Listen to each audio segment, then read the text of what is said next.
స్వామి రామానంద తీర్థ గురించి ఈ వీడియోలో అయితే చూద్దాం. ఈయన 1903లో అక్టోబర్ 3న జన్మించారు గుల్బర్గా జిల్లాలో. అసలు పేరు వెంకట్రావు కెడ్గేకర్. వెంకటరావు కెడ్గేకర్ అసలు పేరు. ఈయన పేరు వినడంతోనే మనకు గుర్తుకు రావాల్సింది ఏంటండి, హైదరాబాద్ స్టేట్ కాంగ్రెస్ని ఈయన స్థాపించిందని చెప్పుకోవచ్చు 1938లో. ఓకేనా. అయితే హైదరాబాద్ స్టేట్ కాంగ్రెస్ని 1938 సెప్టెంబర్ 8న నిషేధించిండు నిజాం. అండ్ ఆ తర్వాత ఈ నిషేధాన్ని రద్దు చేయడం జరిగింది 1946 జూలైలో. కొన్ని బుక్కుల్లో జూలై 3 అని ఉంది, కొన్ని బుక్కుల్లో జూలై 1 అని ఉంది, వికీపీడియాలో ఏప్రిల్ అని ఉంది. సో ఏది పెట్టాలో తెలియక కేవలం జూలై అని పెట్టాను. ఓకేనా. ఈయన సన్యాస దీక్ష స్వీకరించి తన పేరును మార్చుకున్నాడు. ఈయన పుస్తకం హైదరాబాద్ స్వాతంత్ర పోరాటం నా అనుభవాలు జ్ఞాపకాలు. ఏంటండి ఈయన పుస్తకం? హైదరాబాద్ స్వాతంత్ర పోరాటం, భారత స్వాతంత్ర పోరాటం కాదు, హైదరాబాద్ స్వాతంత్ర పోరాటం నా అనుభవాలు జ్ఞాపకాలు. ఓకేనా. హైదరాబాద్ స్వాతంత్ర పోరాటం నా అనుభవాలు జ్ఞాపకాలు ఎవరి బుక్ అండి? స్వామి రామానంద తీర్థ వెంకట్రావు కెడ్గేకర్. అయితే ఇంతకుముందు మనం చూసినాం కదా, హైదరాబాద్ స్టేట్ కాంగ్రెస్ని నిషేధించారని.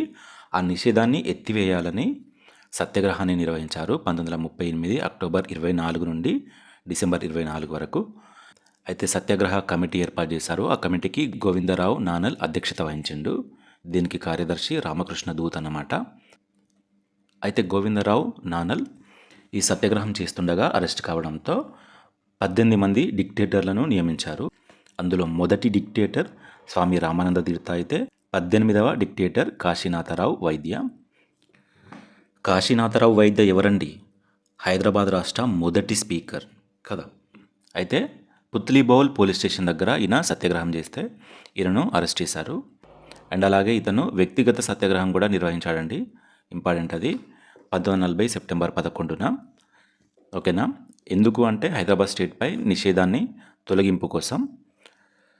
ఆ తర్వాత ఈయన్ను అరెస్ట్ చేసి నిజామాబాద్ జైలుకు తరలించారు. 1947 ఆగస్టు 7న స్వామి రామానంద తీర్థ జాయిన్ ఇండియన్ యూనియన్ అనే పేరుతో ఒక సత్యాగ్రహాన్ని అయితే ప్రారంభించారు. వెరీ వెరీ ఇంపార్టెంట్ అండి. అప్పుడు భారత్కు 1947లో స్వాతంత్రం వచ్చింది కదా. అయితే హైదరాబాద్ రాజ్యాన్ని భారత్లో విలీనం చేయాలని ఈ జాయిన్ ఇండియన్ యూనియన్ అనే సత్యాగ్రహాన్ని ఈయన నిర్వహించాడు. 1947 ఆగస్టు 7 అనేది గుర్తుంచుకోవాలి. అండ్ 1947 ఆగస్టు 7నే హైదరాబాద్ దినోత్సవం లేదా జాయిన్ ఇండియా ఉద్యమ దినోత్సవం అని కూడా అంటారు. బట్ 1947 సెప్టెంబర్ 2ను జెండా దినోత్సవం అంటారు. రెండు వేరు వేరు, కన్ఫ్యూజ్ కావద్దు. జెండా దినోత్సవం వేరు, జాయిన్ ఇండియా ఉద్యమ దినోత్సవం వేరు. అండ్ ఈయన 1952 ఎన్నికల సమయంలో హైదరాబాద్ రాష్ట్ర కాంగ్రెస్ పార్టీ అధ్యక్షుడిగా ఉన్నాడు. ఎన్నికల తర్వాత మళ్ళీ కేవీ రంగారెడ్డి అధ్యక్షుడైండు. గుల్బర్గా నియోజకవర్గం నుండి లోక్సభకి ఎన్నికైందన్నమాట. సో ఎన్నికవడంతో ఎన్నికల తర్వాత కేవీ రంగారెడ్డి హైదరాబాద్ రాష్ట్ర కాంగ్రెస్ పార్టీ అధ్యక్షుడైందని చెప్పుకోవచ్చు. అండ్ స్వామి రామానంద తీర్థ హైదరాబాద్ సంస్థానాన్ని విడగొట్టండి, హైదరాబాద్ సంస్థానాన్ని విడగొట్టండి, రాచరికపు జాడలను రూపుమాపండి అనే నినాదాన్ని ఇచ్చారు. ఓకేనా. ఇంపార్టెంట్ అండి ఇది. హైదరాబాద్ సంస్థానాన్ని విడగొట్టి రాచరికపు జాడలను అసలు లేకుండా చేయండి, రూపుమాపండి అని నినాదించారు. అండ్ 1955లో విశాలాంధ్రను సమర్థించిన స్వామి రామానంద తీర్థ ప్రత్యేక తెలంగాణ వాంఛ అర్ధరహితమైనది అని ఒక ప్రకటన చేశారు. స్వామి రామానంద తీర్థ 1955లో విశాలాంధ్రను సపోర్ట్ చేసింది కదా. మళ్ళీ 1969లో ఇక్కడ తెలంగాణ ఉద్యమం మొదలైంది కదా. మొదలైనప్పుడు ప్రత్యేక తెలంగాణ వాంఛ అర్ధరహితమైనది అని ఆయన ప్రకటన చేశారు. ఇంపార్టెంట్ ఇది కూడా.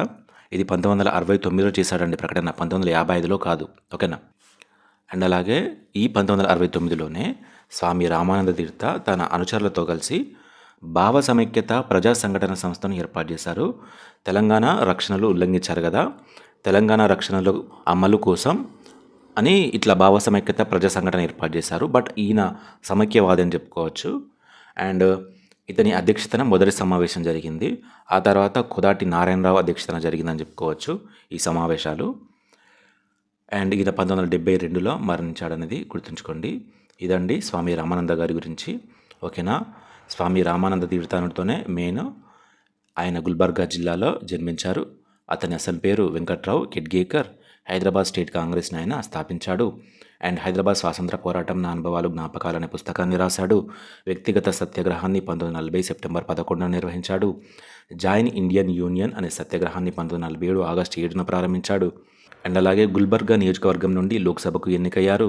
హైదరాబాద్ సంస్థానాన్ని విడగొట్టండి, రాచరికపు జాడలను రూపుమాపండి అని నినాదించారు.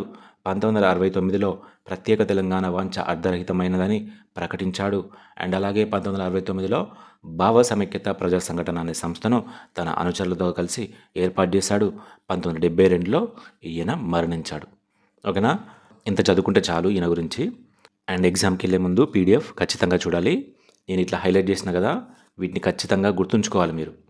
నేను కలర్తో హైలైట్ చేసిన అంటే వాటిని ఖచ్చితంగా గుర్తుంచుకోవాలి. ఓకేనా. మన నిప్పు లాంటి నిరుద్యోగి యాప్లో తెలంగాణ ఉద్యమ చరిత్ర మీద ఒక కోర్స్ తీసుకురావడం జరిగింది.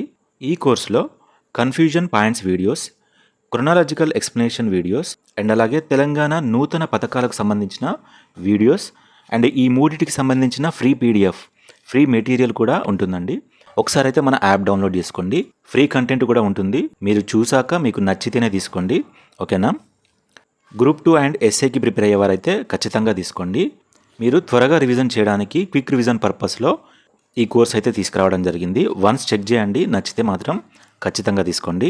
లేదు కేవలం పీడిఎఫ్ సరిపోతుంది అనుకుంటే 49 రూపీస్కే తీసుకురావడం జరిగింది.